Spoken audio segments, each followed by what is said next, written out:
Right, so we are talking about lead code patterns, and in the previous video we did lead code 560, which was subarray sums equals k. In this video we are going to talk about lead code 974, which is subarray sums divisible by k. But I would highly recommend you that if you haven't seen the video for subarray sum equals k, go check it out first, and after having seen this video there is a very good chance that you will be able to do lead code 974 completely on your own. Okay, so let's first have a look at what the problem statement says. It says given an integer array nums and an integer k, you need to return the number of subarrays, non-empty subarrays, that have a sum which is divisible by k. So you see, in the previous question that we solved, subarray sum equals k, you were told to you were told to return the number of subarrays whose sum equaled a certain number, a certain k. Now you are to return the number of subarrays that have a sum which is divisible by a certain number, for example 5. Okay, so this is the first test case, this is the second test case. Let's have a look, a more detailed look at what the first test case is. And by the way, what's the correct answer for it? The correct answer for it is 7. So let's see how do we exactly get that. But before that, let's try to build some intuition. Let's try to build some logical foundation on which we can, sort of build up our argument. So you see, we need k equals 5, right? The sum till this point is 4. We are talking about sums divisible by k. The sum till this point is 4, and the sum till this point is 9. What does that tell me? That tells me that this subarray, if I do 9 minus 4, it tells me that this particular subarray between here and here 100% might have a sum, 100% is going to have a sum of 5, isn't it? So this subarray has a sum of 5, which is divisible by k equals 5. So what I'm going to do is I'm going to increment my answer from 0 to 1. Makes sense? Perfect, wonderful. Then the sum till this point is also 9. The sum till this point is also 9. What does that tell me? That tells me that if the sum till this point was 4, and if the sum till this point is 9, then this particular subarray 100% must have had a sum of 5, which is divisible by 5, isn't it?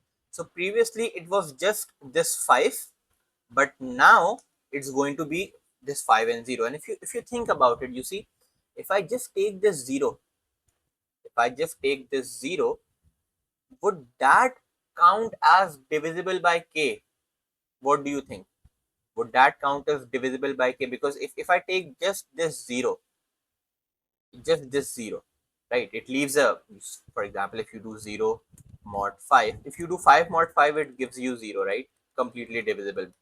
But then if you do 0 mod 5, it also gives you a 0. So this, this is another subarray which does our job.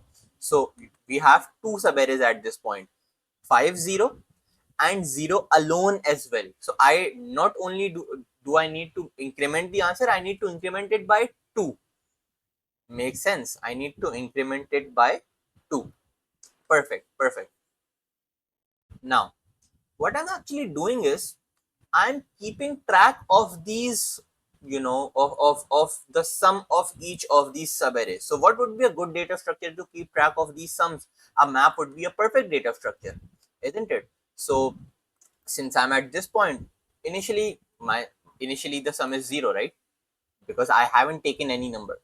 So what I'll just keep track that initially my sum was 0 when I had no number inside of my array. When I had taken nothing, the sum was 0. Okay, and then when I had taken this 4, the sum was 4. So I keep track of that. The sum is 4. Or let me just erase this. Let me just keep track of the sum till here only. At this point, the sum is 9. Okay, but the good thing is, if I search for 9 minus 4, so I incremented my I, the sum became equals to 9. If I search for sum minus sum, what is sum? Sum is 9. Sum minus k, which is 4, inside of the map, it tells me that yes, you do have it. You do have a subarray. It starts from here, goes till here, which has a sum of 4, which means that this particular subarray must have had a sum of 5. This was when we were, this was when we were, this is exactly how we solved subarray sum equals k. But then this question is a bit different. This question does not tell you to return the count of subarrays which have a sum divisible by k, or which have a sum equal to k. It says sum divisible by k. So obviously we would have to if we if I am keeping when we were talking about subarray sum equals to k, what we were doing inside the map, we were keeping track of the sums in the map, isn't it? So 4, 5, and then 9, and then this minus 2, so 7, and then this minus 3, so again 4, and then this one, so 5, so on and so forth. I was keeping track of these sums, isn't it? But then this question requires me to do a bit different. And what would that be? That would be, you know, I keep track of the remainders. And why am I saying that? The two lines which I just removed from here, when I checked 5 mod 5 equal 0, and then 0 mod 5 also equals 0. When I came to this condition, I had to add 2 to my answer and not 1. Why? Because I already had made, when you take nothing, you already have 0, isn't it? So when you're getting 0 again, you would need to add 2 to the overall answer.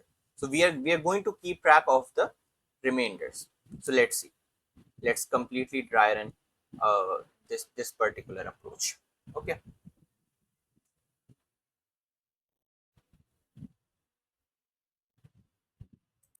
Right.